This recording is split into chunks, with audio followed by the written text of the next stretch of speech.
Hey guys, this is Dana, and this is episode number 59 of the Ask a Question show, the show in which you ask a question about any type of narcissistic or otherwise abusive or toxic relationship or situation, and I, along with the rest of the community here, will do our very best to help answer it. Our goal is to give you the feedback and the support that you need so that you can move forward in getting all of the clarity, closure, and healing possible.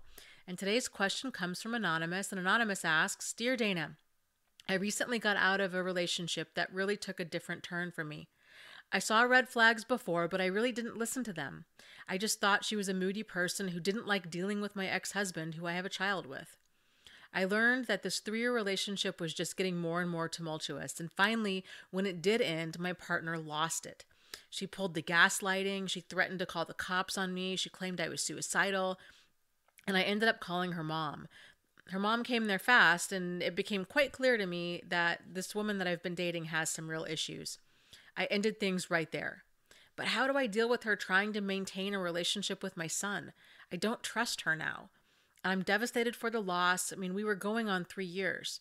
I had to be the strong one, so I kicked her out. I changed the locks. I took over the lease. I still haven't spoken to her in 3 weeks. I'm trying really hard to heal from all this. I just want to know what I can do to better position myself if she keeps pushing to see my son. Thanks. So, okay, so what can you do? You don't trust her. You guys broke up. She's continuing to push to see your son.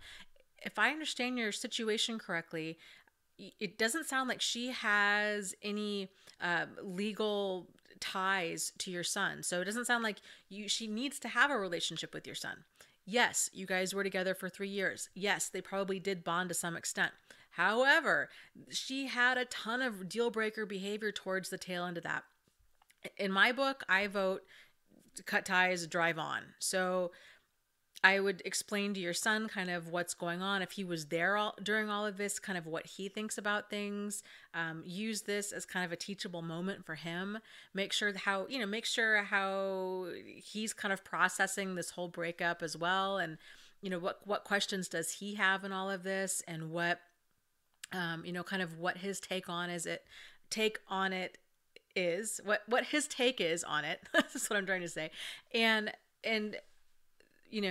explain to him, that you're not going to be seeing this other woman anymore, and that she's really kind of got some behavior that's not okay, and this is kind of what abusive behavior looks like, and that you're really sorry that he had to see that, and on and on. So if she does call, you can either choose to answer the phone, and you can just be very kind of polite, just pleasant, polite, but firm, and just say, we'll just call her Sasha.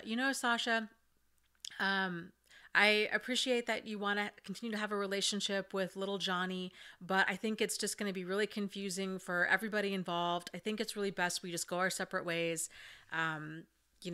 Take care. Just short, to the point, that's it. You don't need to get into it. You don't need to justify anything. You don't need to say anything you don't want to say. You don't even need to have that conversation. If she doesn't have any, rights to your son, then she has no real right to that relationship. And all of her behavior, the manipulating, the lying, the, tumultuous relationship, that kind of is a deal breaker. It's a deal breaker for you, and you and your son are a package deal. So if it breaks it with you, it's going to break it with him. That's my take on it all. And, yeah. So I'll be curious to see what everybody else has to say. And as always, lots of love to you guys. You're not alone, and you're not crazy, and you really can heal from this. So take care and be good to yourself. Okay? Bye.